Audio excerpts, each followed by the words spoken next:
Depuis le premier confinement en mars 2020, l'impact de la crise sanitaire, notamment sur le monde de la culture, est immense.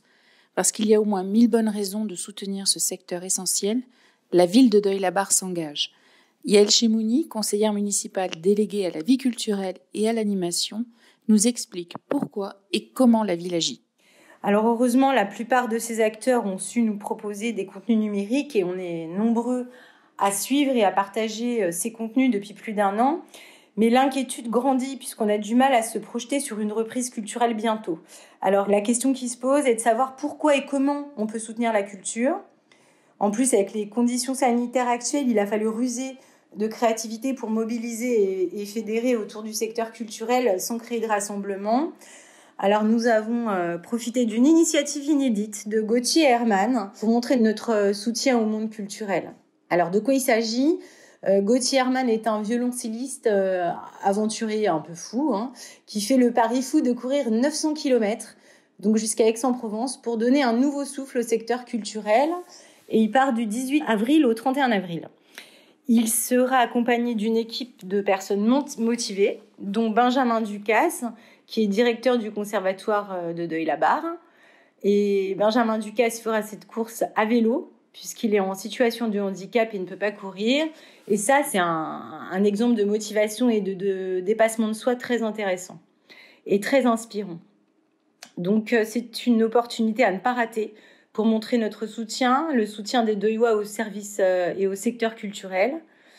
Donc, Benjamin partira en amont de la course samedi 17 avril en fin de matinée pour rejoindre Gauthier Herman à Montgeron dans le sud de Paris où aura lieu le grand départ pour Aix-en-Provence, donc dimanche. Nous, Deuillois, nous sommes invités à leur montrer notre soutien et il y a différentes manières de le faire. D'abord, tout simplement par des applaudissements ou des banderoles le long du parcours dans Deuil-la-Barre qui sera balisé. Mais attention à ne pas créer de rassemblements et à respecter les distanciations sociales actuelles, évidemment.